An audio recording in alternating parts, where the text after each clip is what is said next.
right now, imagine this. Surrounding your body is a massive mix of microbes that hover in the air around you in what's called a microbial cloud.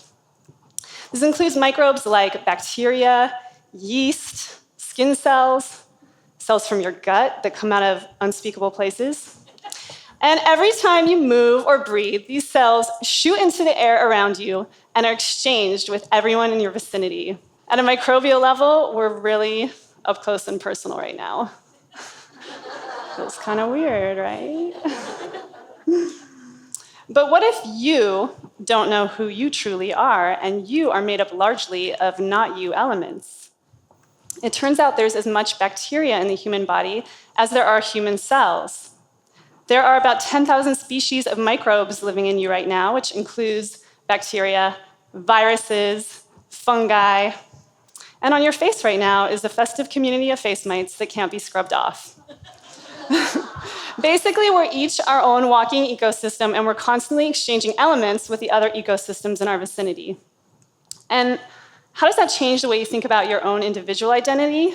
And how does it change the way you think about the strangers around you? I'm an artist and an author, and for the past few years, I've been doing research on the science that explains our interconnection with the world. And I compiled a bunch of my research into a book that I illustrated. It's called This Phenomenal Life. And in my book, I use my illustration as a way to bring a sense of joy, quirkiness, and humor to some of the subjects that I've been exploring. And the reason that I'm interested in this theme of interconnection is I'm very concerned with the state of the world right now. And my concern is echoed in this quote I want to share with you. It's by Baha'u'llah, the prophet founder of the Baha'i faith.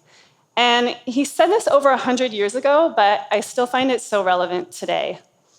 He said, "The well-being of mankind, its peace and security, are unattainable unless and until its unity is firmly established." Okay, so I thought, if there's some truth to this, right, that this peace and security that we long for, we can't have that until we establish our unity, what can I do as an artist to help promote unity?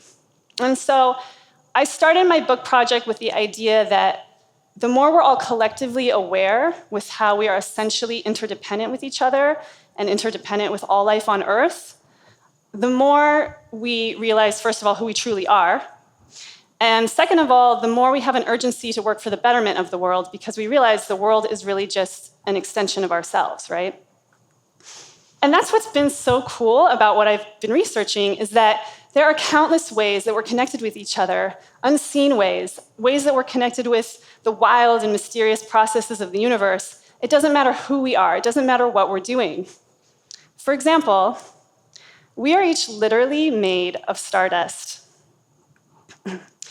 It's kind of like microbial you, except in a Speedo. But almost all the elements that form the human body, like carbon, oxygen, nitrogen, were forged in the heart of a star billions of years ago. These stars exploded and spread these elements across the universe, and eventually they clumped together to form Earth and all life on Earth, including us. So we share this incredible ancient elemental heritage with all life on Earth and with our environment. Some elements, like carbon, cycle incessantly through the Earth's biosphere over billions of years, which means an atom of carbon in your body right now could have once been part of a diamond, a volcanic eruption, or a fierce dinosaur. But what I found really fascinating through my research is what the study of genetics, the study of our DNA, can tell us about how we're connected with each other. We know that we share genetic material with all life forms on Earth. For example, we share about 60% of our DNA with a banana plant. We share 65% of our DNA with a chicken. And we share 99% of our DNA with the animal we're most closely related to, a pufferfish. I'm just kidding. It's not a pufferfish, although I know emotionally many of us can relate to a pufferfish.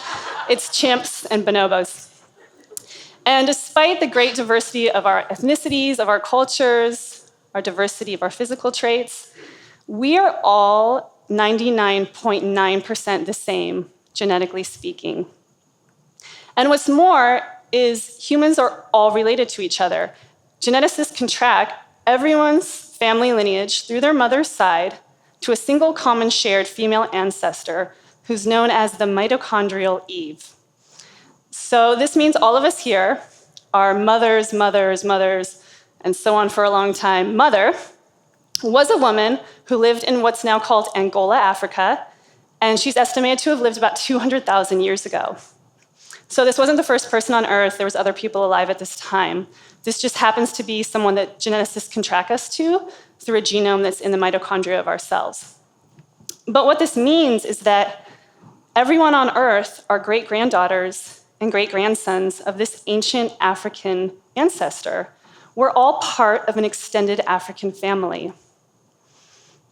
We have other common ancestors as well, completely aside from the mitochondrial Eve. Everyone alive on Earth right now shares a common ancestor who's estimated to have lived about 3,000 years ago. And if you're from the same cultural or ethnic background and country as a friend of yours, you may have a common shared ancestor from as recently as 600 years ago, if not more recent. The point is, we're all cousins or distant cousins from one another. Guess we need to get more potato salad for the family reunion this weekend. Okay, taking this idea even further, you guys have heard of 6 degrees of separation from Kevin Bacon? So new research shows that because of social media platforms like Facebook, we're all an average of 4 degrees of separation from anyone else on Earth. So that means all of us here know someone who has a friend who knows someone who's friends with anyone. You know, a university student in Kenya, an engineer in India, a mother in Japan, a child in Syria. The problem with all this great information is that our mainstream narrative of reality just hasn't caught up with these truths. And the tragedy of that is that millions of people, of our cousins, right, are suffering and struggling and dying because of this blatant and irresponsible denial of the truth.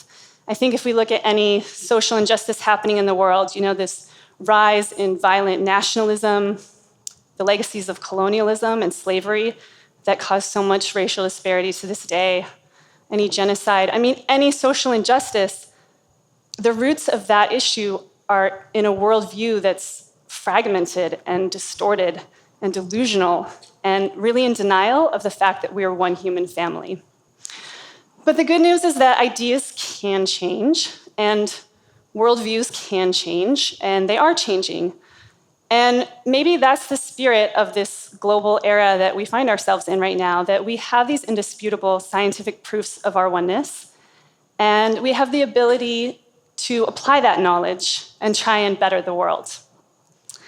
I know this guy's applying the knowledge. He's turning into a plant. That's how advanced his thinking is.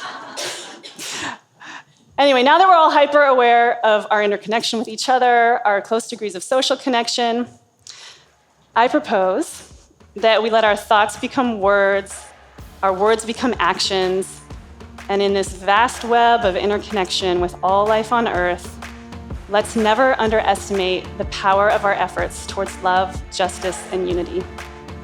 Thank you.